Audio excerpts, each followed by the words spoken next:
Coach Gary Schleif. Beginning his coaching career in 1969 at Dearborn Edsel Ford High School, Coach Schleif continues to coach at Edsel Ford. He will begin his 42nd year in 2013. Coach Schleif's biggest thrill in coaching.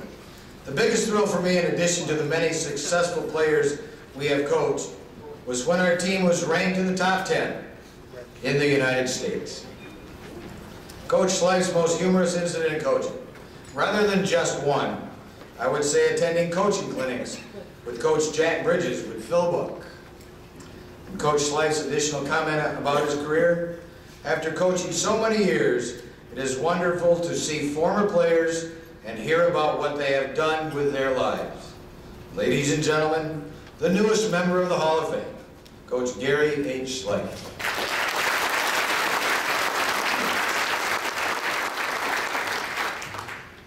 Well, here we go. This is more difficult than coaching 40 years, please.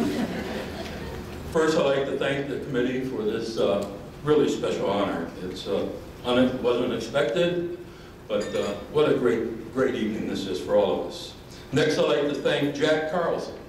He kept us, all of us, so organized, it's unbelievable. He has to be the most organized person I've ever met. He just did a great job, and I'm sure all of us up here appreciated how well he kept us organized and informed as to what was going to happen.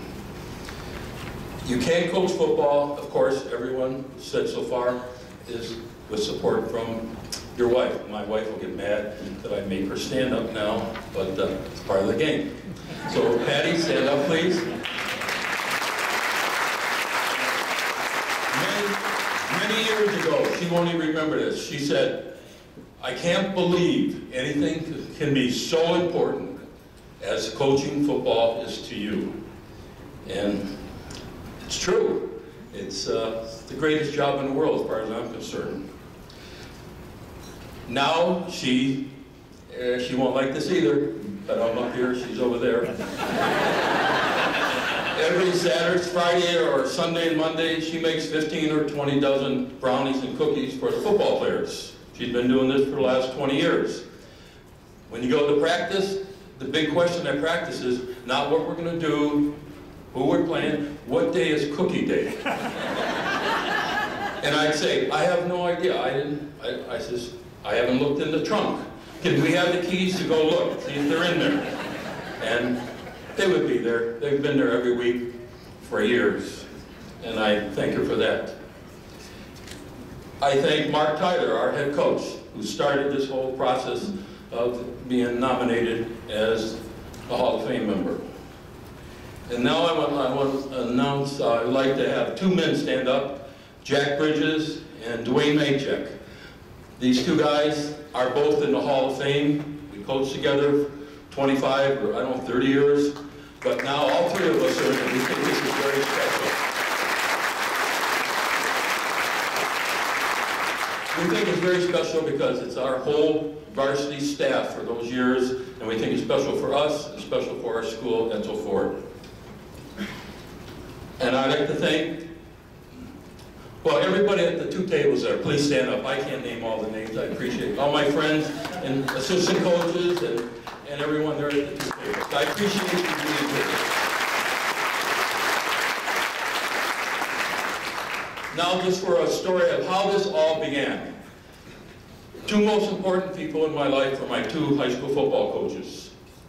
Back in 1958 or 59, my little 5', 4'11" Polish mother, I went to practice on the first day. I come home. She says, "I want to go to high school and see your coaches." I said, "Ma, you're going to embarrass me."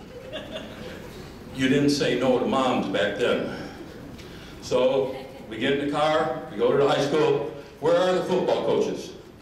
"Mom, come on, I want to see them." So we go in the locker room, we knock on the door. Coach Cornell was the line coach. Coach Davis was the head coach. "Coaches, my mother would like to speak to you."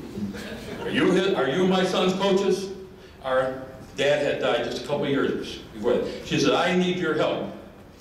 I want you to, not ask them, I want you to make sure my son finishes school, make sure my son plays football, make sure my son gets a scholarship, and hopefully you get him a job.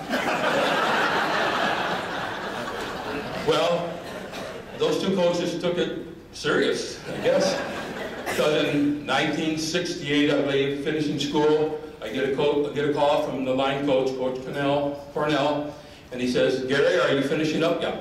"Do you have your teaching degree?" "No, I'm getting a business degree." "No, you guys have to go back and finish." So I get my teaching degree. Following summer, he gives me a call. He says, "You have it?" "Yep." He says, "Okay, now listen, we have a job for you in Dearborn. We have a job for you coaching in Dearborn at Edsel Ford. You'll be on the JV for 2 years, and then I'll be retiring as head coach, and I wouldn't be head coach, but I'll take his varsity line job." And that was 1971, and the rest is history. I never knew that call would last for 40 years.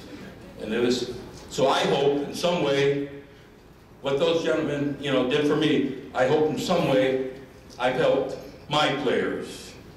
It's been great. One thing I know for sure, every one of these coaches up here, the coaches out there, will never ever get tired of having a player come up who you've had 5 years, 10 years, 15, or in my case, 40 years, come up and say, "Hi, Coach, how are you?" There's something special in that word, coach. Thank you very much.